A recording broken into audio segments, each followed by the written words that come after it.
Baik, kita mulai Bapak Ibu ya.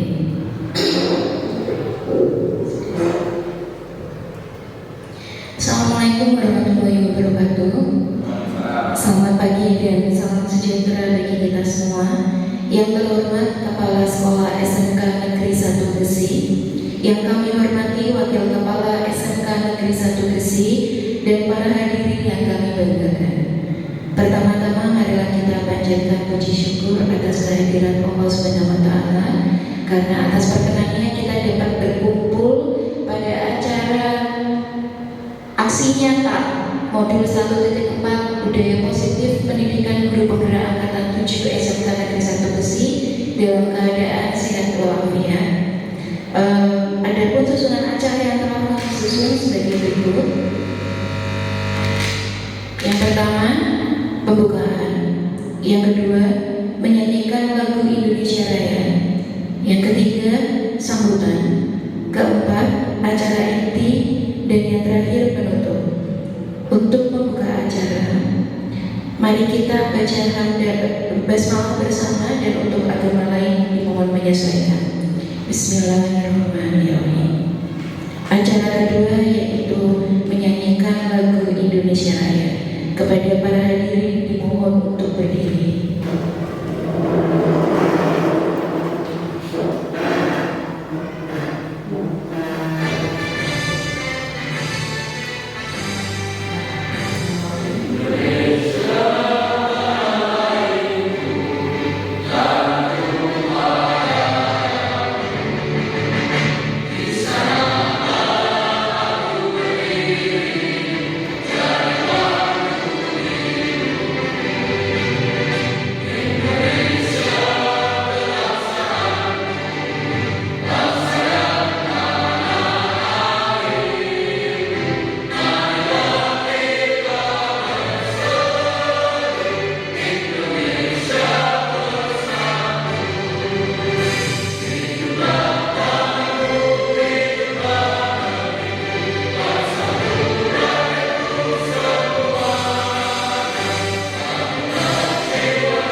Hadirin dimohon untuk duduk kembali.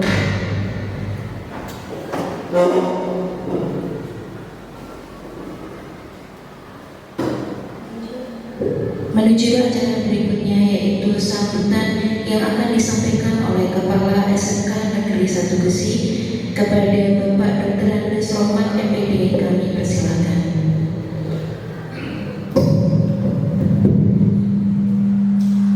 Bismillahirrahmanirrahim. Assalamualaikum warahmatullahi wabarakatuh. Yang terhormat Bapak Ibu dan manajemen sekolah Negeri 1 Gesi, yang kami hormati Bapak Ibu guru calon penggerak angkatan 7 yang kami hormati Bapak Ibu guru yang hadir di aula pagi ini. Alhamdulillahirrahmanirrahim, puji syukur mari senantiasa kita panjatkan kehadirat Allah SWT atas nikmat yang diberikan pada kita semua, sehingga di pagi hari ini kita dapat melaksanakan tugas sebagaimana mestinya, termasuk untuk undangan dari panitia CGT pagi hari ini. Bapak Ibu yang terhormati, setelah sekian bulan dari awal pelaksanaan kegiatan CGP angkatan 7 ini, pada hari ini akan dilaksanakan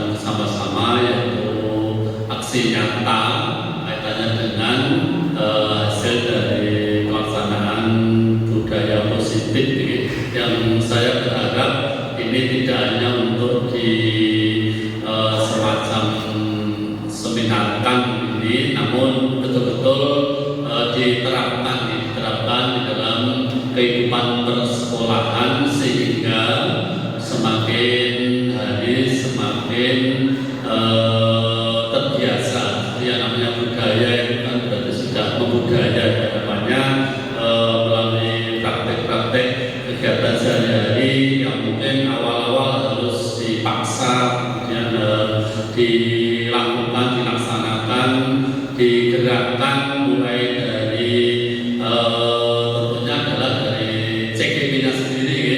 Dari CGP-nya sendiri untuk melaksanakan aksi-aksi nyata budaya positif itu di untuk diri sendiri, kemudian menyebar ibaratnya virus positif, jadi virus positif yang itu akan melahirkan mewabahnya virus positif itu untuk seluruh sivitas atau kebijakan serta negeri satu besi. Jadi harapannya seperti itu. Semakin nanti banyak CGP baik di angkatan 4 lulus, angkatan 7 sudah memulai disusul dari nanti angkatan berikutnya. Saya berharap kebiasaan-kebiasaan atau budaya-budaya positif yang itu akan menumbuhkan kenyamanan dalam lingkungan belajar kita yang akhirnya akan meningkatkan prestasi, akan meningkatkan kualitas kompetensi dari para peserta didik yang harapannya nanti anak-anak itu bisa menghadapi berbagai tantangan hidup pada zamannya nanti, Ini harapannya seperti itu Bapak Ibu, monggo lewat kegiatan ini nanti bisa koreksi masing-masing mungkin kekurangan dan kelebihannya, dan akhirnya nanti bersama-sama menerapkan di dalam seluruh kegiatan di sekolah ini ya. Harapannya itu nyata betul, tidak hanya untuk diseminarkan seperti pada pagi hari ini. Minta tolong Bapak Ibu CGP dan seniornya yaitu GP ini mumpung masih di sini untuk memberikan dukungan positif ya, dukungan bersama-sama untuk pelaksanaan berbagai budaya positif yang semua yang diajarkan itu kan semuanya budaya positif, baik yang menyangkut karakter, yang menyangkut mungkin pengetahuan, manajemen dan sebagainya. Sangat bagus sekali untuk diterapkan di sekolah. Saya kira itu yang saya sampaikan. Selamat melaksanakan kegiatan aksi nyata. Mudah-mudahan Allah selalu meridhoi kita semua. Wassalamualaikum warahmatullahi wabarakatuh. Sambutan kedua yaitu dari Koordinator Guru Penggerak Kabupaten Sragen kepada Bapak Taufik Rahman Reskom MPD, kami persilakan.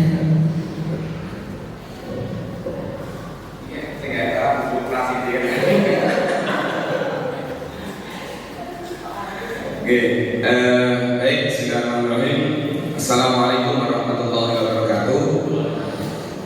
Yang terhormat Bapak Kepala SMK Negeri 1 Gresik, Bapak Dr. Selamat MD, yang saya hormati teman guru penggerak saya, Pak Kurnianto. Di sini teman guru penggerak. Juga Bapak Ibu CGP yang tetap semangat, luar biasa. Puji syukur senantiasa kita haturkan kehadiran Allah Yang Kuasa bahwa pagi hari ini aksi nyata Bapak Ibu dilaksanakan di sini bersama-sama. Dan ini adalah wujud aksi nyata dari materi di LMS dan tugas-tugas PGP. Bapak Ibu, kami akan sampaikan berkaitan dengan proses PGP yang Bapak Ibu lakukan. Jadi BPGP Jawa Tengah itu mempunyai staf PGP di masing-masing kabupaten kota yang akan terus mengontrol pergerakan atau aktivitas dari teman-teman CGP maupun guru penggerak. Jadi di masing-masing kabupaten kota itu sudah ada sekretariat PGP pendidikan guru penggerak yang selalu berkoordinasi dengan Balai Besar Guru Penggerak. Yang pertama untuk memantau aktivitas guru penggerak yang sudah dinyatakan lulus dan CGP yang ada. Nah, kemudian ini adalah bentuk latihan Bapak Ibu sekalian. Nanti setelah Bapak Ibu sekalian dinyatakan lulus, nanti akan tetap terikat dengan komunitas guru penggerak karena huruf C-nya sudah hilang. Tinggal guru penggerak, nanti akan bergabung dengan komunitas guru penggerak yang itu berjenjang sampai ke tingkat provinsi. Nah, Bapak sekalian, bersyukurlah kalau Bapak Ibu yang hadir, yang ikut di grup angkatan 7 itu banyak ya, ada 6 orang, sehingga bisa saling kolaborasi. Dan bersyukur juga Bapak Ibu, Bapak-bapak kepala sekolah memberikan support yang luar biasa terkait dengan PGP ini ya. Kita tepuk tangan dulu ya. Karena apa? Karena kita mendapatkan cerita di tempat lain itu begitu sulitnya. Padahal kepala sekolah sudah memberikan izin dan memotivasi untuk mendaftar, tapi begitu mau mengadakan aksi nyata, kemudian ada pendampingan, itu harus di luar jam mengajar. Ya, terus kalau anak SMA, SMK harus ngampak ke sana, repot. Nah, alhamdulillah kita diberikan ruang yang luar biasa, karena apapun alasannya kegiatan seperti ini juga bagian dari pengembangan guru. Kalau guru tidak pinter ya bagaimana siswanya juga pinter. Ini yang perlu kita syukuri bersama-sama. Kemudian sekalian, di dalam koordinasi kami di Koordinator Guru Penggerak Provinsi Jawa Tengah maupun dengan BPGP, kita diminta untuk mendampingi dan mengawal teman-teman CGP dari pendaftaran sampai mereka nanti lulus. Jadi nanti kalau Bapak Ibu ada kesulitan, ya bukan kita merasa pinter, tidak ya, karena kami yang sudah dinyatakan lulus itu dianggap sudah punya pengalaman bagaimana nanti pelaksanaannya. Meskipun pada saat Zoom hari Jumat kemarin itu disampaikan teman-teman guru penggerak ataupun teman-teman pendamping praktek yang ingin melanjutkan PGP-nya, misalnya pendamping praktek yang kemarin mau masuk jadi pendamping praktek yang angkatan 9-10 itu harus melalui proses penyegaran, karena ternyata kurikulum pendidikan guru penggerak dari angkatan 1 sampai 4 itu begitu masuk angkatan 5, 6, 7 ke depannya itu sudah berubah kurikulum, sudah ada perubahan banyak sekali. Sehingga karena ada perubahan, kapan perubahan dimulai sejak angkatan 5. Angkatan 5 di Kabupaten Sragen bagaimana itu ya? Tidak ada ya. Yang ada di angkatan 7, 8, 9, 10.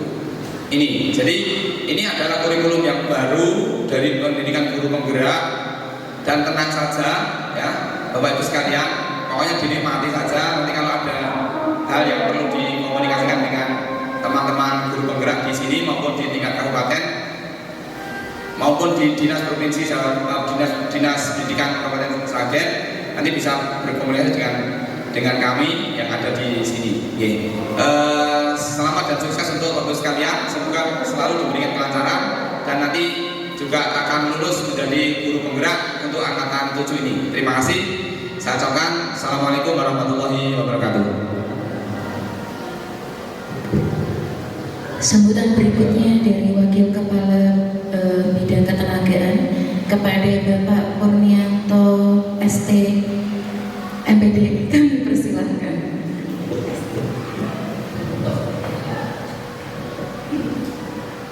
Bismillahirrahmanirrahim. Assalamualaikum warahmatullahi wabarakatuh.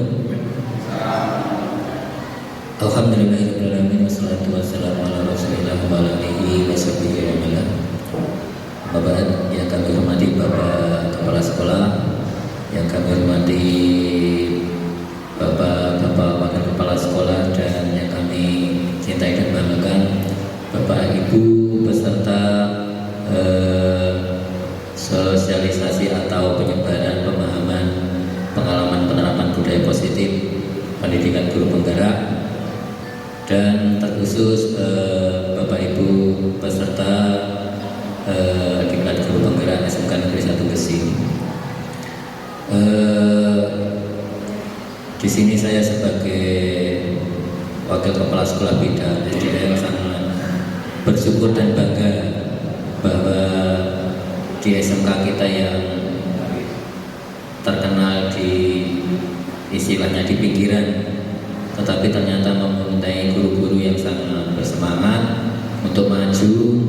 Terbukti kita itu juga disebut mempunyai peserta guru penggerak yang terbanyak, pendidikan guru penggerak yang terbanyak di angkatan ke-7 ini.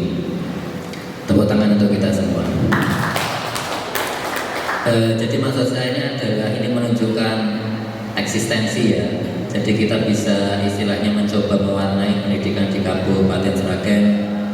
Terutama kemarin di Serpak Yanto itu kita masuk 5 besar ya, istilahnya yang sering dicari istilahnya.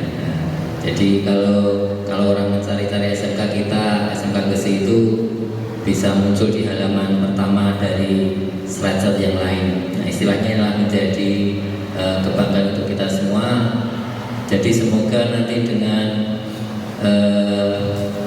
angkatan yang pertama di SMK ini kita bertiga, Pak Taufik, saya dan Bu Ati ini masih merasa belum bisa mewarnai ya, karena memang istilahnya orientasi dulu dengan sekarang itu agak berbeda. Jadi sekarang ini guru penggerak menjadi salah satu pintu yang sangat penting di setiap kebijakan pendidikan. Ini kita manfaatkan untuk kemajuan secara pengembangan pribadi guru dan umumnya untuk kemajuan sekolah. Jadi saya hanya bisa memberikan semangat dan mendorong, dan mudah-mudahan nanti kami juga bisa membantu dan memfasilitasi semoga kegiatan ini dapat berjalan dengan lancar sampai lulus. Demikian dari saya. Terima kasih. Assalamualaikum warahmatullahi wabarakatuh. Acara berikutnya yaitu acara inti kepada rekan calon guru penggerak angkatan 7 SMK Negeri 1 Gesi dimohon untuk mempersiapkan diri. Assalamualaikum warahmatullahi wabarakatuh. Selamat pagi Bapak Ibu sekalian. Yang terhormat Kepala Sekolah SMK Negeri 1 Gesi, yang kami hormati Wakil Kepala SMK Negeri 1 Gesi dan para hadirin yang saya banggakan. Bapak Ibu, kita langsung saja ke materi. Jadi hari ini kita mengumpulkan Bapak Ibu semua untuk hadir di tempat ini dengan tujuan menjadi peserta dari aksi nyata yang kami lakukan, yaitu CGP angkatan 7 dari Kabupaten Sragen, tepatnya di SMK Negeri 1 Gesi. Jadi Bapak Ibu, ini adalah salah satu program kami untuk menyebarkan apa yang telah kami pelajari, dan hari ini menjadi salah satu bagian aksi nyata kita. Jadi memang yang diutamakan kita harus berbagi nih Bapak Ibu, menyampaikan apapun itu. Nah, yang kami pelajari adalah tentang modul 1.4, lebih tepatnya pada budaya positif. Jadi hari ini tema yang kita angkat adalah menyebarkan pemahaman dan pengalaman penerapan budaya positif. Oke, next selanjutnya. Jadi apa yang akan kita pelajari hari ini? Yang kita pelajari hari ini adalah tentang konsep budaya positif. Jadi budaya positif itu di dalamnya terdiri dari beberapa subtema ya Bapak Ibu. Ada beberapa bahasan. Yang pertama yaitu perubahan paradigma belajar. Yang kedua adalah disiplin positif. Yang ketiga kebutuhan dasar manusia. Yang keempat motivasi perilaku manusia. Yang kelima posisi kontrol restitusi. Yang keempat keyakinan kelas. Dan yang terakhir adalah segitiga restitusi. Jadi hari ini kita akan membahas poin-poin ini. Oke, langsung saja. Pembahasan yang pertama tentang pembelajaran paradigma baru. Apa itu pembelajaran paradigma baru? Jadi di sini mari bekerja bersama, belajar keras, saling apa itu ya? Berdasarkan prinsip pembelajaran yang berdiferensiasi hingga setiap siswa belajar sesuai dengan kebutuhannya dan tahap perkembangannya untuk mewujudkan profil pelajar Pancasila. Baru di sini adalah lebih ditekankan pada pembelajaran diferensiasi. Jadi yang digaungkan saat ini itu adalah pembelajaran diferensiasi. Apa itu? Yaitu pembelajarannya, jadi dia melihat karakteristik siswanya. Diferensiasi itu kan berarti perbedaan, perbedaan kemampuan. Jadi di situ di dalamnya nanti akan ada yang namanya slow learner atau yang siswa yang memiliki kebutuhan belajar yang dia lebih lemah menangkap. Nah, kita harus bisa mengakomodasi kebutuhan mereka. Jadi setiap siswa tidak mungkin kita samakan Bapak Ibu. Nanti di kelas A ternyata kelas A itu ada 1-2 orang yang belajarnya cepat, tapi ada yang belajarnya lambat.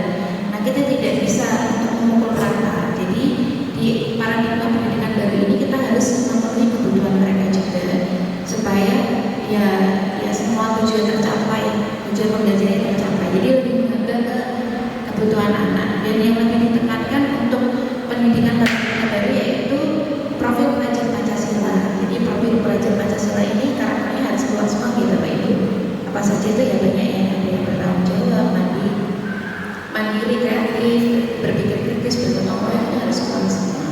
Seperti itu belajar paradigma baru.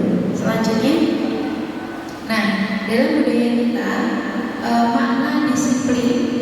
Nah ini kita membahas tentang disiplin positif ya Bapak Ibu. Jadi disiplin itu erat kaitannya dengan sesuatu yang dilakukan seseorang pada orang lain untuk mendapatkan kepatuhan. Kita cenderung menghubungkan kata disiplin dengan ketidaknyamanan. Jadi segala sesuatu yang berhubungan dengan disiplin itu pasti tidak nyaman Bapak Ibu. Misal anak dituntut untuk kamu harus menggunakan seragam dengan tertib, itu kan berarti dia harus melakukan effort, melakukan sebuah usaha supaya dia bajunya tetap tertib, atau harus mengerjakan PR tepat waktu, misalnya seperti itu kan membutuhkan ketidaknyamanan ya Bapak Ibu. Harusnya mereka di rumah bisa duduk santai, nonton TV dan lain sebagainya, tapi ternyata dengan harus disiplin mereka harus merasakan ketidaknyamanan. Jadi disiplin itu sangat erat sekali dengan ketidaknyamanan karena di luar kebiasaan yang ingin bersantai di zona nyaman seperti itu. Selanjutnya sebagai pendidik, tujuan kita adalah menciptakan anak-anak yang memiliki disiplin diri sehingga mereka bisa berperilaku mengacu pada nilai kebajikan universal dan memiliki motivasi intrinsik bukan ekstrinsik. Jadi sebagai pendidik kita harus memunculkan disiplin positif itu bagaimana caranya siswa itu muncul dari dalam hati, tidak dari dukungan luar atau motivasi ekstrinsik. Jadi harus intrinsik, jadi dari dalam dirinya. Nah bagaimana munculnya itu? Ya itu adalah PR besar kita Bapak Ibu. Bagaimana kita memunculkan motivasi-motivasi untuk dia menjadi disiplin. Nah sebagai guru contohnya paling sederhana ya dengan memberikan contoh ya Bapak Ibu. Meskipun saya sendiri pun masih belum bisa untuk maksimal mendisiplinkan diri, tapi mau tidak mau sebagai seorang pendidik ya harus mau mendisiplinkan diri supaya ditiru oleh anak kita seperti itu. Lalu di situ yang perlu ditekankan Bapak Ibu dalam budaya positif, mereka bisa berperilaku mengacu pada nilai-nilai kebajikan universal. Apa itu nilai-nilai kebajikan universal? Jadi nilai-nilai kebajikan universal itu adalah nilai-nilai yang baik pada umumnya. Contohnya, misal jujur. Itu saya yakin Bapak Ibu mau dari Jawa sampai Papua atau mau dari Indonesia sampai kemana negara mana pun jujur itu pasti baik. Makanya dia dinilai sebagai kebajikan universal seperti itu. Jadi minimal anak-anak kita itu punya nilai-nilai kebajikan universal yang ketika dia pindah ke suku manapun, dia berpindah ke tempat manapun, ke negara manapun, ya dia kalau melakukan itu tetap dianggap baik karena itu sudah masuk dalam kebajikan universal. Selain jujur kan ada tanggung jawab seperti itu ya Bapak Ibu ya. Ya kurang lebihnya minimal lah kita memunculkan nilai-nilai profil pelajar Pancasila itu. Baik, itu adalah sedikit penjelasan dari disiplin positif. Selanjutnya, oh ya Bapak Ibu, tadi contohnya itu kan di samping, di gambar samping itu tadi ada bisa di back dulu operator, di back lagi kembali lagi. Nah ini Bapak Ibu, ini adalah contoh-contoh sederhana saja.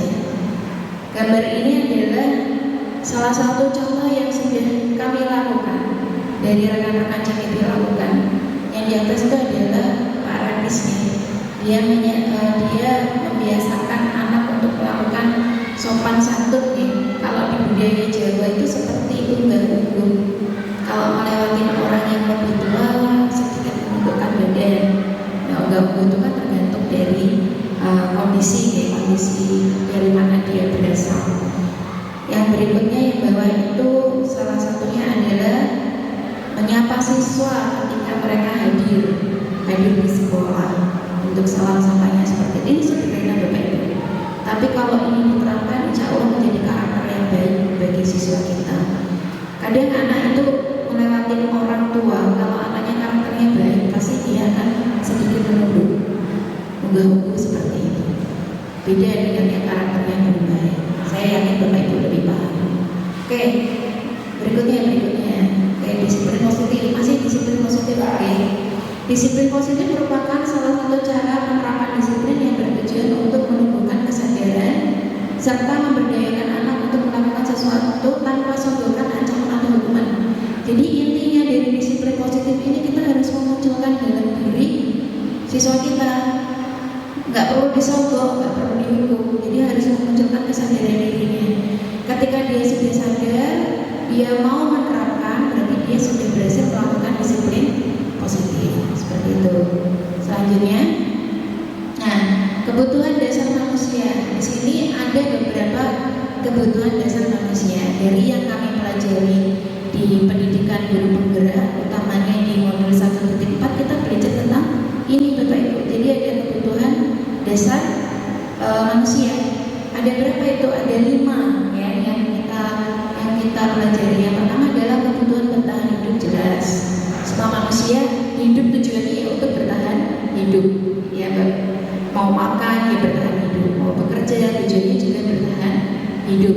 Jadi itu adalah kebutuhan dasarnya. Kemudian yang kedua adalah kebutuhan kasih sayang dan rasa diterima. Oke, jadi kebutuhan kita itu adalah salah satunya adalah disayang ya Bapak Ibu dan merasa diterima. Bapak Ibu bisa membayangkan kalau tinggal di suatu tempat tapi tidak disayang, jadi public enemy, dimusuhi, pasti tidak menyenangkan ya Bapak Ibu.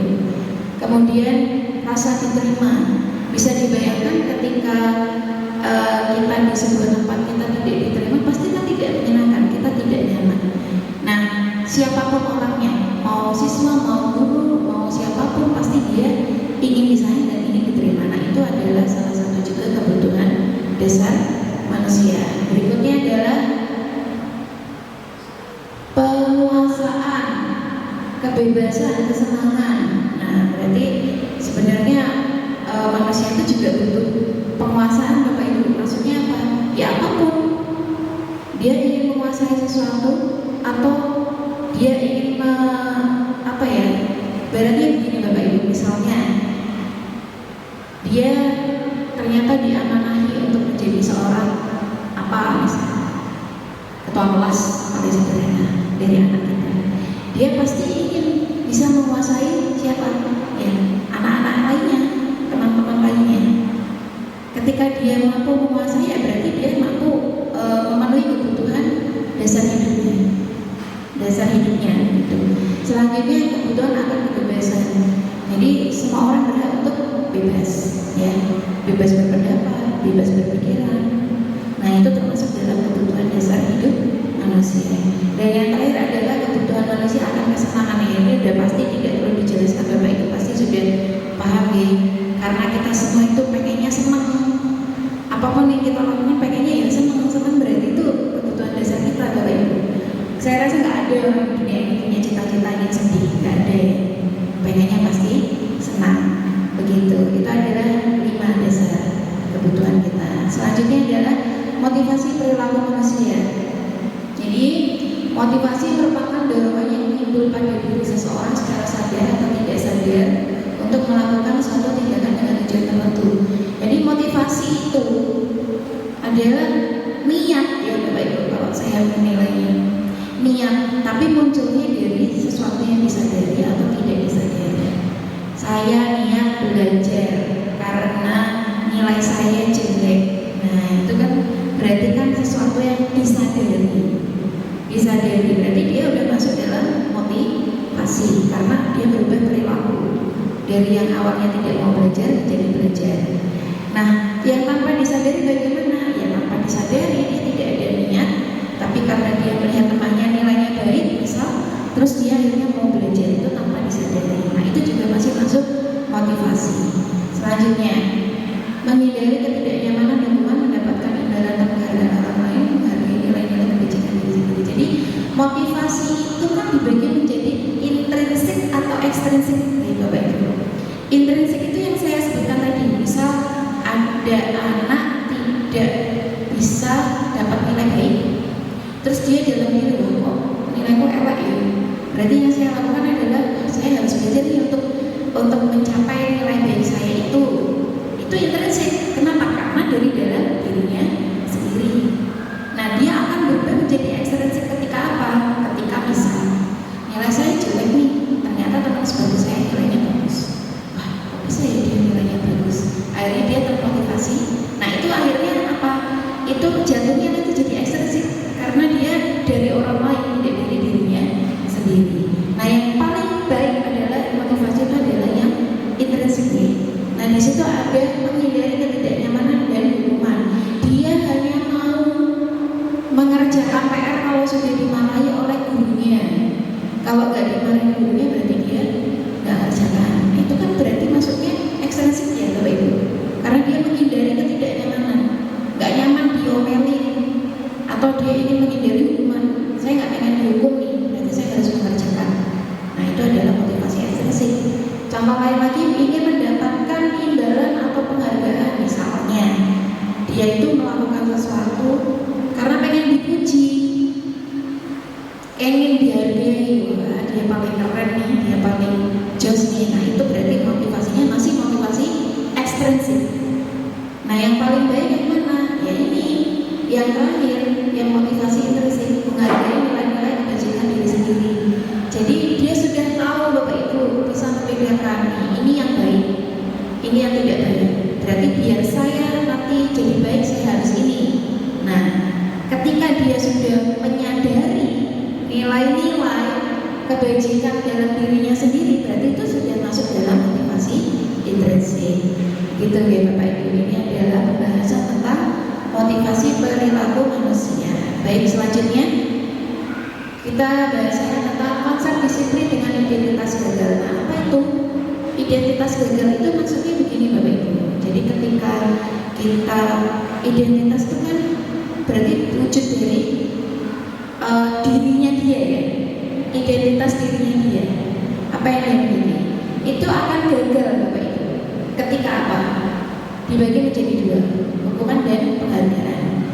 Di hukum itu contohnya wujudnya nanti kalau kita menghukum menyakitkan, tidak nyaman, murid takut, memaksa, murid menyembunyikan kesalahan, murid menjadi rendah diri. Nah identitas itu akan gagal muncul ketika kita selalu sering menghukum anak. Ketika kita menghukum anak secara terus menerus, kesalahan kecil selalu dihukum, misalnya kecil aja dihukum. Yang terjadi apa? Otomatis harga dirinya tersakiti. Aku perasaan melakukan apapun kok salah terus ya. Berarti kan dia mengalami kayak dilematis dalam dirinya. Berarti kan dia merasa tersakiti. Dia pasti akan tidak nyaman dengan kita. Sebenarnya dia ingin bercerita, tapi karena terlalu sering dihukum, akhirnya apa? Gak mau cerita karena menganggap kita sebagai apa? Orang yang tidak nyaman bagi dia. Terus efek dari hukuman ini juga nanti akan murid jadi rendah diri. Karena apa? Tidak punya kepercayaan diri Bapak Ibu. Jadi kita misalnya memberikan sesuatu, anak salah, terus kita menghukum. Akhirnya ketika dia mau mencoba hal baru, takut. Takut apa ya? Takut salah, begitu. Itu akan hukuman-hukuman yang secara kontinu kita berikan akan memberikan identitas yang gagal. Kita gagal membentuk sebuah identitas yang baik, yang kokoh, gitu. Selanjutnya penghargaan. Sama Bapak Ibu. Jadi penghargaan itu kalau dilakukan terus menerus, anak dikit-dikit dihargai, wah keren juara satu ya, penghargaan itu juga nggak terus-terusan harus kita berikan Bapak Ibu, nanti dia nggak bisa membedakan mana yang baik, beneran baik, mana yang super baik, mana yang paling baik. Jadi narsis ya Bapak Ibu nanti jatuhnya, dan itu nggak baik. Jadi penghargaan itu diberikan ya kalau dia melakukan sesuatu yang spesial ya diberikan. Kalau biasa-biasa saja ya sudah begitu. Supaya dia tahu kapan waktunya dihargai, kapan biasa aja. Nah, penghargaan yang terus-menerus itu tidak akan efektif. Terus merusak hubungan. Merusak hubungan siapa? Ya antar teman. Ibu, Bapak Ibu bisa membayangkan kalau di kelas kita selalu memuji satu anak. Terus yang dipuji setiap hari, kamu keren Mas A, Mbak A, yang dipuji hanya itu terus. Pasti akan ada rasa iri dari dalam diri teman yang lainnya. Nah, itu akan membentuk identitas yang gagal. Narsis itu salah satu identitas yang gagal ya Bapak Ibu. Terus mematikan kreativitas karena dia terlalu sering dihargai. Jadi kreativitas dia kayak nggak ada gitu. Terus menghukum dengan sistem ranking, merampas hak menghargai dirinya. Ya begitu. Itu ya Bapak Ibu. Selanjutnya konsep disiplin pendekatan restitusi. Jadi apa itu restitusi? Restitusi itu adalah proses menciptakan kondisi bagi murid untuk memperbaiki kesalahan mereka sehingga mereka bisa kembali pada kelompok mereka dengan karakter yang lebih kuat. Jadi intinya restitusi itu pembentukan karakter yang lebih kuat yang mau dimunculkan yang apa gitu. Nah terus ciri-ciri restitusi bukan menebus kesalahan namun belajar dari kesalahan, memperbaiki hubungan, tawaran bukan paksaan, menuntut untuk melihat ke dalam diri, mencari kebutuhan dasar yang mendasari tindakan, fokus pada karakter bukan tindakan, menguatkan dan fokus pada solusi. Jadi restitusi itu intinya kalau bahasa saya paling sederhana itu tidak menghakimi. Jadi bagaimana caranya ketika anak membuat kesalahan itu dia merasa tidak dihakimi dan dia mampu mencari solusinya. Jadi saya salah, kita tidak fokus pada kesalahannya Bapak Ibu. Ya tidak perlu anak, diri kita sendiri saja pun kalau kita terlalu fokus sama masalah, endingnya apa? Membesar-besarkan masalah dan tidak mendapatkan solusi. Nah, fungsi dari restitusi itu sebenarnya seperti itu. Jadi bentuk ciri-cirinya nanti muncul rasa ingin mencari solusi, tidak fokus pada masalah dan seperti yang ada di situ. Baik, sebelumnya mohon izin Bapak Ibu. Jadi saya ada di sini sebenarnya juga karena saya masih kecil ya, kecil orangnya tapi bukan badannya. Jadi Bapak Ibu, tujuan kami mengadakan aksi nyata modul 1.4 ini tidak ada maksud tertentu ya Bapak Ibu. Kita hanya sharing apa yang sudah kami pelajari di pendidikan guru penggerak. Yang kami pelajari kita rangkum menjadi beberapa slide ini. Kami berharap ke depannya semoga ada hal positif yang tertularkan. Jika dikira itu baik, ya kami berharap bisa diterapkan di sekolah. Jika tidak baik, kami menerima dengan lapang dada segala kritik dan saran. Begitu Bapak Ibu. Nah, saya menjelaskan kelanjutan dari apa yang disampaikan oleh Bapak Radis tentang perbedaan. Begini Bapak Ibu. Tadi Bapak Radis sudah menceritakan apa itu hukuman, apa itu konsekuensi dan restitusi. Dari yang kami pelajari, sebuah kasus Bapak Ibu, jika siswa melakukan pelanggaran itu dia bisa diselesaikan sesuai dengan posisi kontrol kita. Kita maunya seperti apa? Kasusnya sama, tapi penyelesaiannya bisa berbeda. Dan pasti respon siswa itu juga akan berbeda. Yang pertama, kami mengambil contoh kasus. Misal, contoh kasus siswa tidak mengerjakan PR. Ketika kita melakukan sebuah tindakan kepada anak, itu bisa berarti 3. Yang pertama hukuman. Guru menghukum siswa tersebut hormat bendera selama 10 menit. Guru marah dan murid menjadi takut. Ketika siswa mengalami cedera secara psikis, dia merasa sakit hati, dia merasa dihakimi, dan dia merasa diberikan hukuman yang memberatkan, maka kita sebagai guru sudah menjadi penghukum. Begitu Bapak Ibu. Yang kedua adalah konsekuensi. Contohnya, dengan kasus yang sama, dia bisa berubah menjadi konsekuensi ketika guru memberikan konsekuensi untuk mengerjakan PR-nya saat istirahat atau dikerjakan sebanyak 3 kali lipat. Apa bedanya antara hukuman dengan konsekuensi? Jika hukuman, Bapak Ibu memberikan sesuatu yang di luar apa yang menjadi pelanggarannya. Di situ sudah tahu siswanya sering tidak mengerjakan PR, tapi malah disuruh hormat bendera. Berarti kan boten nyambung nih Bapak Ibu. Kalau boten nyambung berarti dia masuk ke hukuman.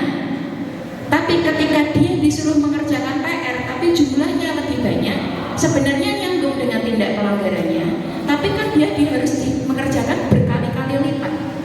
Nah, jadi kan siswa sedikit ada rasa takut, ada rasa kecewa, ada rasa sakit hati. Nah, itu dengan kasus yang sama bisa berubah menjadi konsekuensi. Nah, hal yang paling tepat dari apa yang kami pelajari di pendidikan guru penggerak, yang kita lakukan bukan sebagai penghukum, pemberi konsekuensi, tetapi dengan melakukan restitusi. Yang pertama kasusnya adalah sama, kasus siswa sering tidak mengerjakan PR, tetapi ketika kita melalui restitusi, guru menanyakan keyakinan kelas atau dirinya dan membantu menyelesaikan masalahnya. Guru terbuka dan siswa menghormati dirinya dan orang lain. Bedanya antara restitusi, hukuman, dan konsekuensi di sini adalah efeknya Bapak Ibu. Ketika kita melakukan restitusi, siswa tidak akan merasa disakiti, tidak merasa dihakimi.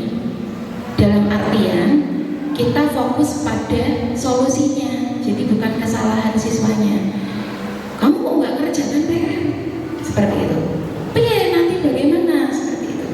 Ternyata yang benar, saya pun sering Bapak Ibu melakukan seperti itu. Jadi setelah saya ikut pendidikan guru penggerak ini, saya menyadari, loh berarti selama ini saya itu salah ya, begitu. Ternyata yang benar harus melalui proses restitusi. Yes, memang tidak mudah Bapak Ibu, karena kita harus pendekatan dengan siswa lebih ekstra. Kita harus menanyakan, kamu sudah tahu belum salahnya apa, kenapa kita panggil, kenapa kok begini, gitu. Oke, selanjutnya. Nah, ini adalah 5 posisi kontrol yang bisa kita lakukan Bapak Ibu.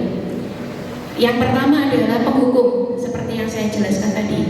Jadi ini adalah posisi yang lebih baik tidak kita ambil, karena penghukum ini adalah yang paling tidak diinginkan bagi siswa. Yang kedua adalah pembuat rasa bersalah. Yang ketiga teman, kelima pemantau dan keempat pemantau dan kelima manajer. Penjelasannya sepertinya ada di slide berikutnya, Pak Bu Okta seperti. Nah, jadi begini Bapak Ibu, bedanya dengan kasus yang sama, kita bisa menjadi penghukum seperti ini. Contoh kata-katanya, patuhi aturan sekolah, lalu berdiri di depan barisan. Itu kan mencederai perasaan siswa. Kita bisa menjadi penghukum seperti itu posisinya. Tapi kita juga bisa membuat siswa itu dalam posisi kontrol kita sebagai pembuat merasa bersalah. Jadi bocah itu dibikin dia caranya seolah-olah, duh, aku salah ya. Ternyata saya merasa bersalah, seperti itu. Dengan cara seperti apa? Contoh, berapa kali bu guru harus memberitahu kamu, bu guru kecewa sama kamu. Nah, penekanan pembuat rasa bersalahnya itu, saya kecewa sama kamu. Nanti kan anak jadi merasa bersalah. Jadi itu posisi kontrol kita yang bisa kita ambil. Yang berikutnya adalah posisi kontrol sebagai teman. Nah, kita bisa memposisikan diri kita menghadapi masalah dengan anak itu sebagai teman. Contoh sebagai teman adalah, ayolah nak, misal, ayolah nak yang tertib, buat bu guru bangga ya. Gitu. Kalau ini tidak apa-apa, kamu salah, tapi besok jangan diulangi ya. Itu contoh posisi sebagai teman, seperti itu. Dan yang keempat yaitu pemantau. Kalau pemantau berarti kita posisinya di luar, memantau saja. kamu sudah melanggar, apa peraturan dan konsekuensinya. Jadi anak tahu sendiri, terus habis itu, oh iya saya sudah melanggar ini. Gitu. Nah dari hasil yang kami pelajari di pendidikan guru penggerak, yang paling tepat adalah menempatkan posisi kita sebagai seorang manajer. Begitu.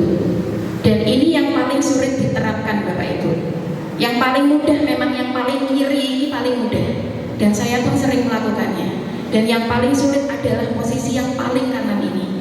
Sebagai manajer itu posisi kontrol kita contohnya dengan memberikan, apakah kamu tahu kesalahannya? Kira-kira bagaimana kamu akan memperbaiki kesalahannya? Jadi dilempar kembali Bapak Ibu. Sudah tahu salahnya, terus dilempar kembali ke siswanya.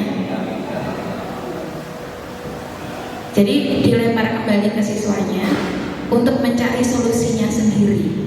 Kita hanya mendampingi di samping. Begitu saja Bapak Ibu, ini adalah jatah saya hanya 3 slide. Jika memang itu baik, boleh diadaptasi, diterapkan. Saya juga belajar. Sekali lagi saya di sini tidak menggurui, tapi di sini saya menyampaikan apa yang telah kami pelajari. Saya juga masih belajar untuk dalam posisi itu. Begitu. Nah, ini adalah kita bahas tentang keyakinan kelas itu, Bapak Ibu. Apa itu keyakinan kelas? Jadi keyakinan kelas itu intinya hampir sama seperti peraturan kelas, Bapak Ibu. Cuman bahasa yang digunakan adalah kalimat-kalimat positif dan kalimat-kalimat yang mengandung nilai kebajikan universal. Hampir sama sebenarnya dengan peraturan. Tapi kalau keyakinan kelas itu lebih menekankan pada dalam diri siswa. Beda ya Bapak Ibu. Contoh misal, kalau peraturan itu kan lebih cenderung sifatnya dari membuat peraturan imbasnya ke yang diberi peraturan. Siswa harus siswa dilarang bermain HP di kelas. Itu kan jelas itu Bapak Ibu. Yang membuat peraturan menekankan pada yang diberi aturan. Apa itu? Tidak boleh bermain HP di kelas. Itu peraturan. Tapi dia akan berubah menjadi keyakinan kelas ketika misal dirubah bahasanya Bapak Ibu. Kita saling menghargai dan menghormati saat pembelajaran berlangsung. Itu kan berarti dalam dirinya ya Bapak Ibu. Rasanya saja sudah beda.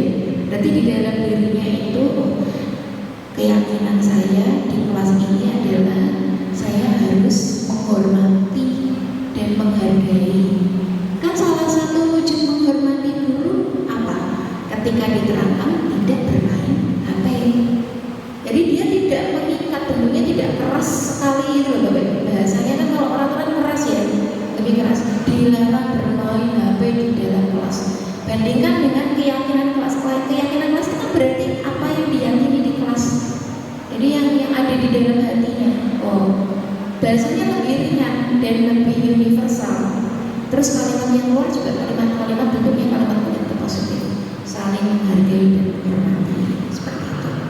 Mengapa keyakinan kelas? Mengapa tidak peraturan kelas? Mengapa kita memiliki peraturan tentang penggunaan helm saat mengendarai kendaraan roda 2 bermotor? Mengapa kita memiliki peraturan tentang penggunaan masker dan mencuci tangan setiap saat? Ya, kalau itu lebih ke peraturan ya Bapak Ibu. Jadi kenapa harus ini? Kenapa harus ini? Ya manusia kan hidup dalam aturan Bapak Ibu. Kalau tidak mau diatur ya gimana? Kita aja bekerja menggunakan peraturan. Meskipun anak-anak bilang Bu, peraturan itu dibuat untuk dilanggar. Ya kalau peraturan, makanya jangan bikin peraturan, bikinannya keyakinan kelas saja Bapak Ibu. Selanjutnya, nah ini adalah salah satu, kebetulan itu modelnya saya sendiri ya Bapak Ibu. Kegiatan membuat keyakinan kelas. Guru bersama siswa membuat keyakinan kelas. Jadi keyakinan kelas itu harus dibuat sebelum pembelajaran berlangsung. Kalau bahasa saya waktu kuliah dulu seperti kontrak belajar nih. Tapi kalau kontrak belajar kan ada yang meliputi nanti penilaiannya berupa apa, persentasenya berapa. Kalau itu kan kontrak belajar. Kalau keyakinan kelas apakah harus disusun bersama murid? Iya. Beda dengan peraturan Bapak Ibu.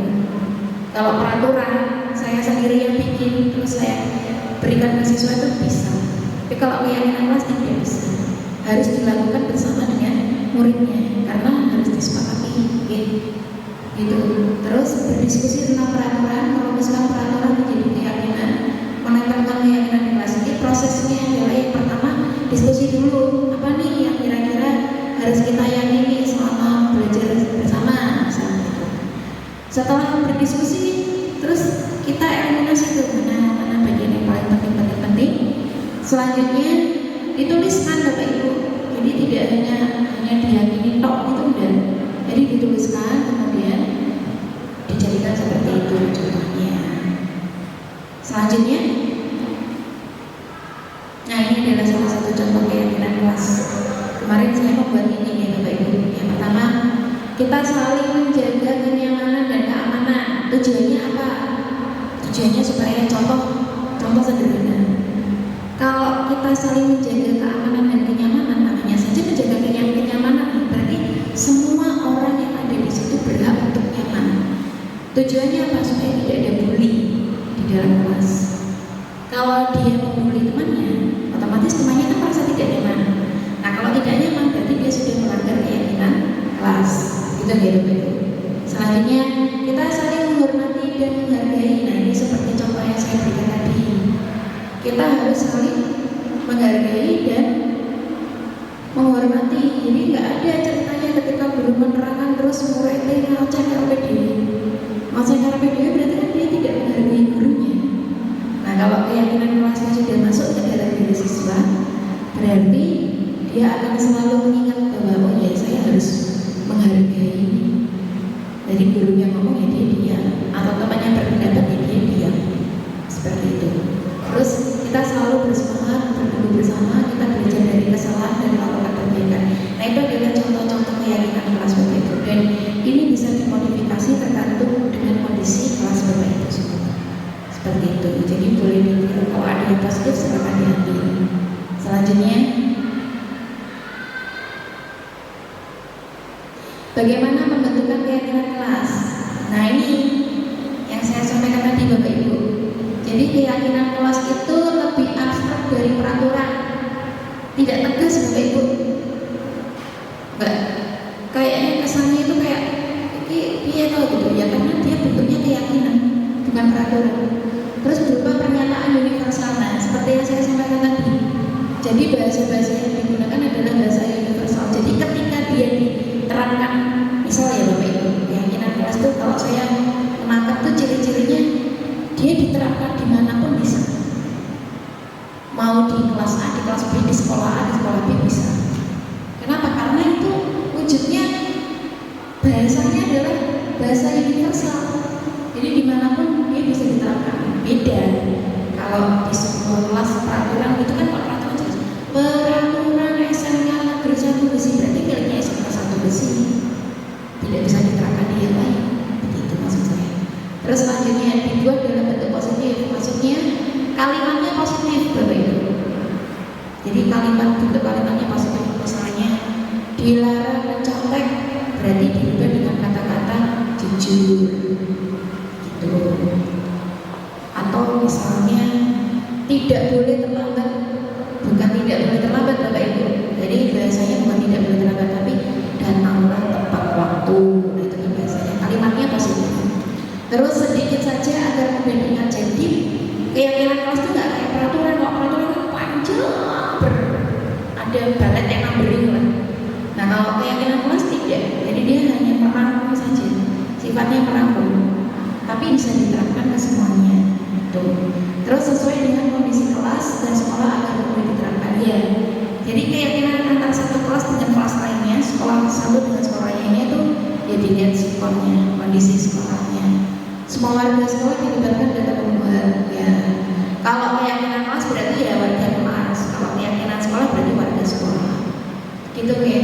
Itu proses pembuatan keyakinan kelas. Berikutnya segitiga restitusi. Nah, yang dilakukan dalam segitiga restitusi itu ada tiga tahap. Yang pertama menstabilkan identitas, yang kedua validasi tindakan salah, yang ketiga menanyakan keyakinan. Jadi ketika seseorang melakukan kesalahan, misal siswa kita melakukan kesalahan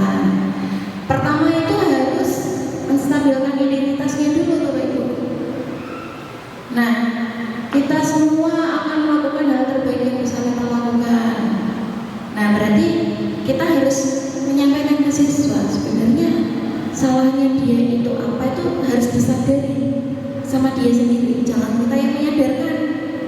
Nah itu adalah bentuk bagian dari menstabilkan identitas, begitu ya.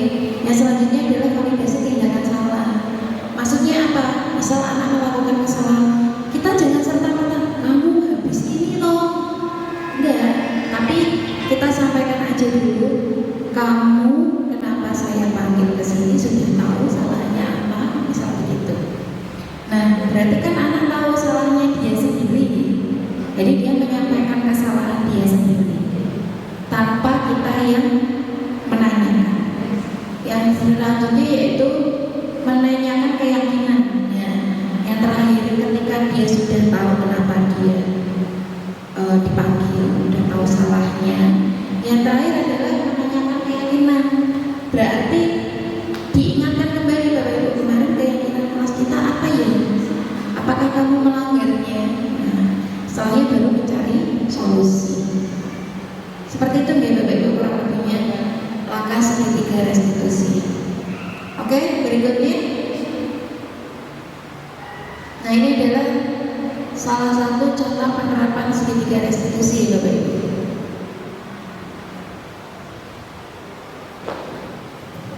Sebentar.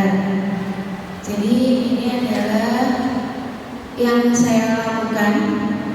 Salah satu prakteknya boleh dicoba. Jika itu baik boleh dicoba. Begitu. Dari depan, di bawah. Dari depan. Dari depan. Oke.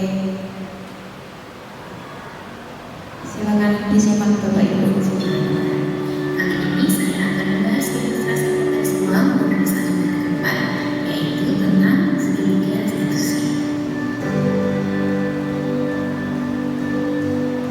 Pada tahap demonstrasi kontekstual ini, saya akan melaksanakan praktik penerapan segitiga restitusi oleh siswa-siswi sekolah. Apa itu restitusi?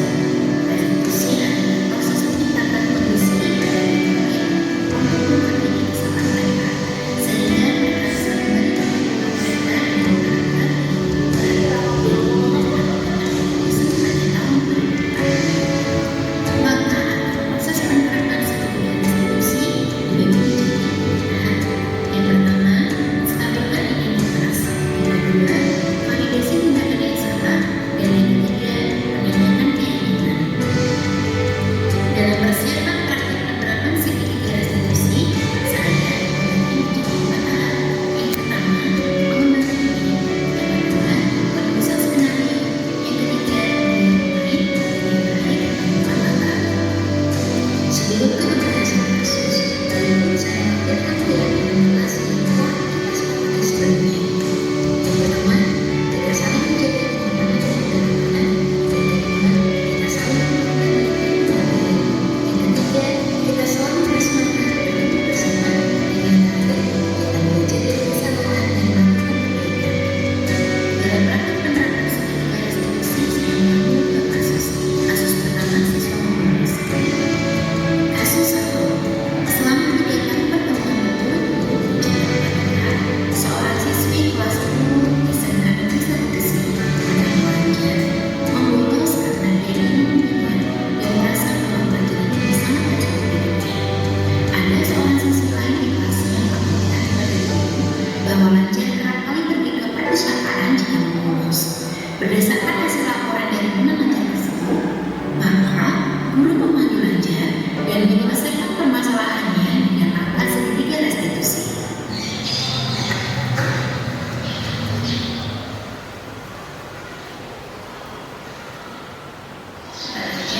Mbak Lanjar tahu nggak namanya restitusi? Tidak tahu. Mbak Lanjar berapa kali pertemuan itu nggak itu kan? Iya. Mbak Lanjar membolos ya. Dari menurut informasi katanya Mbak Lanjar itu membolos di perpustakaan. Benar? Iya. Kenapa kok setiap pelajaran ibu sering bolos?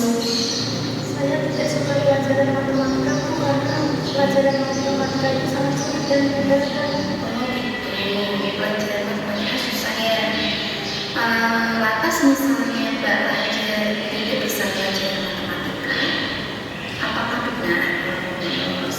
Iya, tidak benar. Oke, berarti kalau Mbak Raja sudah tahu, Mbak Raja masih ingat ya sama keyakinan kelas kita? Masih. Nah, dalam keyakinan kelas kita, salah satunya ada saling menghargai dan menghormati. Kira-kira kalau Mbak Raja bolos sekolah, itu termasuk melanggar keyakinan kelas kita enggak? Iya, Bu. Di keyakinan kelas kami harus saling menghargai dan menghormati. Dan membolos artinya saya tidak menghargai Ibu.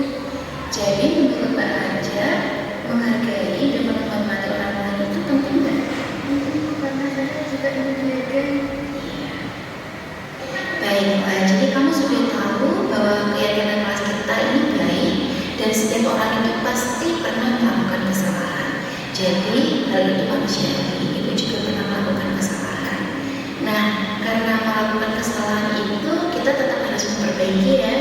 Nah, menurut kamu, langkah apa yang harus kamu lakukan agar kesalahan ini tidak terulang lagi? Saya akan belajar sungguh-sungguh dan tidak akan membolos lagi, Bu. Baik, terima kasih sudah memperbaiki keadaan dan berusaha baik ya.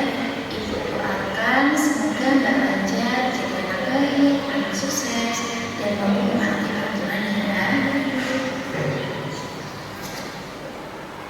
Assalamualaikum warahmatullahi wabarakatuh. Perkenalkan, nama saya Lanjar Aprilia dari kelas 10 Busana 1. Awalnya saya takut dipanggil oleh Bu Risa karena telah melakukan kesalahan membolos pada jam pelajaran. Namun ternyata saya tidak dimarahi, tetapi justru dibantu untuk menemukan solusi atas permasalahan saya. Saya sangat senang dan tidak dihakimi. Terima kasih. Wassalamualaikum warahmatullahi wabarakatuh. Pada kasus kedua, siswa melakukan bullying fisik. Kasus 2, Asri adalah seorang siswa kelas 1 di SMA Negeri 1 Gresik. Dia kerap kali melakukan bullying secara verbal pada temannya yang bertandingnya adalah saat jam pelajaran dan langsung. Asri yang merasa kesulitan dalam mengerjakan soal matematika selalu meminta jawaban pada Nina dengan mengajarnya, dan tentu saja hal tersebut membuat Nina tidak nyaman. Karena ketidaknyamanannya, Nina memberanikan diri untuk melaporkan masalah tersebut kepada guru matematika yang bersangkutan untuk mendapatkan solusi. Dari hasil laporan tersebut, kemudian guru memanggil Asri dan menyelesaikan masalah dengan tahapan segitiga restitusi.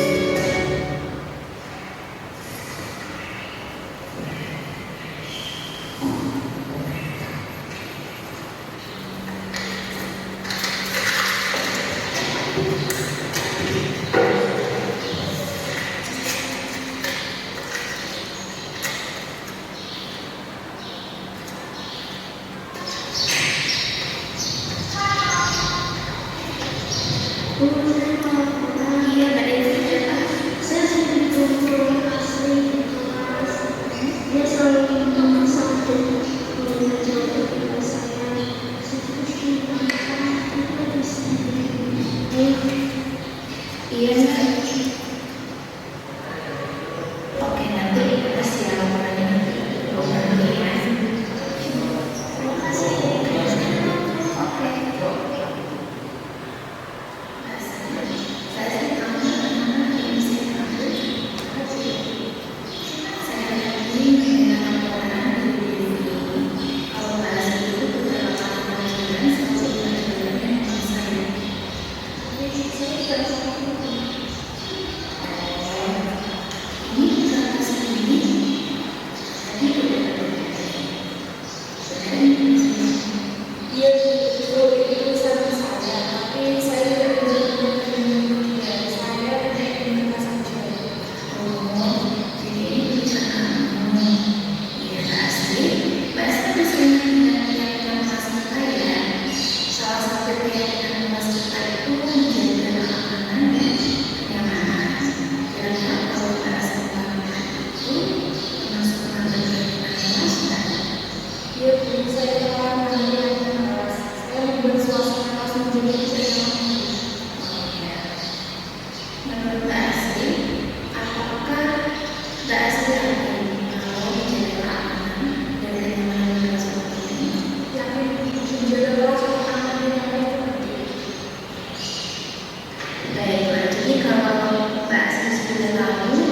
melalui kelas ini baik dan pasti bermanfaat jika dilaksanakan.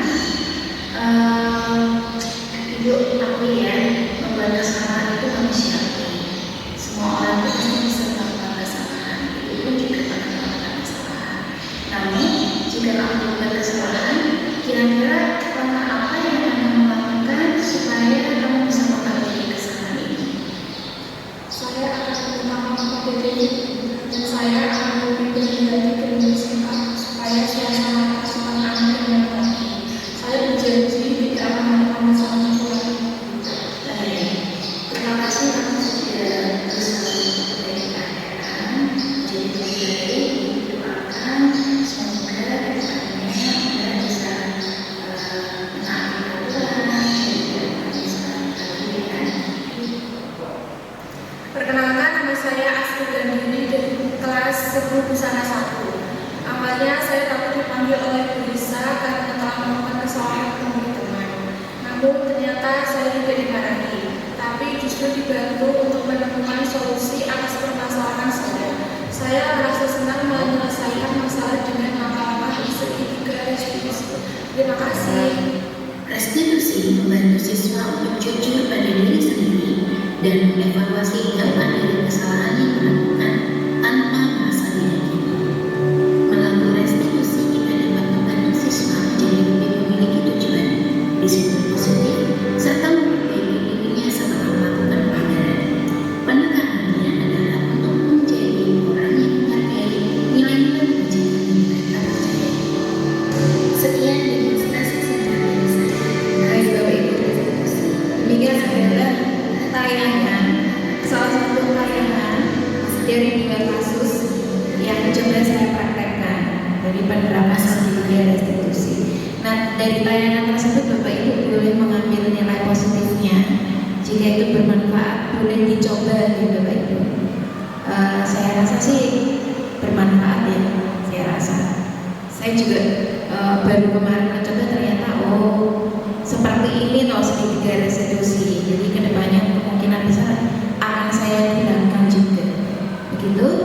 Jadi kesimpulan untuk hari ini Bapak Ibu, dalam penerapan program disiplin positif hendaknya guru memiliki standar kepribadian, profesional, dan sosial yang baik, di mana guru mampu berefleksi pada posisi kontrolnya saat ini, bagaimana perjalanan dirinya menjadi seorang among. Among di sini lebih ditekankan pada posisi manajer nih Bapak Ibu, yang menuntut murid menjadi insan yang mandiri, merdeka, dan bertanggung jawab. Begitu, ini sesuai dengan standar nasional pendidikan kita gitu Bapak Ibu. Jadi harus keluar memang disiplin positifnya. Sekian Bapak Ibu paparan dari saya. Semoga apa yang disampaikan di sini bermanfaat untuk Bapak Ibu dan memberikan kontribusi positif bagi SMK. Jika itu baik boleh dilaksanakan di Bapak Ibu, dan di sini sifatnya saya hanya berbagi saja. Begitu. Terima kasih Bapak Ibu atas kehadirannya dan perhatiannya. Mungkin langsung saja ditutup ya. Wassalamualaikum warahmatullahi wabarakatuh. Saya hanya ingin mungkin menambahkan, melengkapi. Jadi apa yang kita semua laksanakan itu betul-betul bisa kita gabungkan. Jadi kalau ibaratnya kita memasak, bumbunya lengkap, mesti lebih enak hasil masakannya. Nah ini saya akan nambah bumbu. Ya, jadi apa yang tadi sudah disampaikan dari Bapak Ibu Guru jadi itu intinya kan namanya kita menjadi guru sebenarnya yang susah itu mendidik. Kalau mengajar mengajar kelas nanti materi selesai mengajar. Tapi kalau mendidik intinya kita itu adalah berubah perilaku. Dari beberapa referensi yang saya baca itu seperti itu namanya mendidik itu, dan pengalaman saya yang namanya merubah perilaku itu memang tidak bisa kita lihat dalam Bapak Ibu yang saya hormati calon guru penggerak masih sama tuh yang saya hormati. Ada 3 hal yang saya sampaikan sebenarnya. Yang pertama adalah arti mewarnai tadi. Mewarnai itu banyak sekali kejabatannya. Yang kedua terkait dengan perubahan apa paradigma itu yang saya di hati saya. Yang ketiga adalah buktinya. Hal-hal 3 itulah yang saya tanyakan secara umum dulu. Nanti setelah selesai kami ingin pemandangan dari guru-guru yang tadi satu persatu saya mencatatnya. Karena apa? Sudah benar, sudah meninggal, sudah baik. Tapi ada sedikit yang belum sesuai dari pribadi saya selaku guru tua. Ketika ada perubahan perbedaan, mungkin ini nanti akan sebagai bahan pertimbangan atau sebagai diskusi bukan berarti menyalahkan apa yang saya Pak Menteri, tidak, itu tadi sudah tetapi kami akan berdiskusi kenyataan di lapangan tadi. Terima kasih dari saya. Nanti ada beberapa guru catatan saya, nanti mungkin Bapak Ibu guru nanti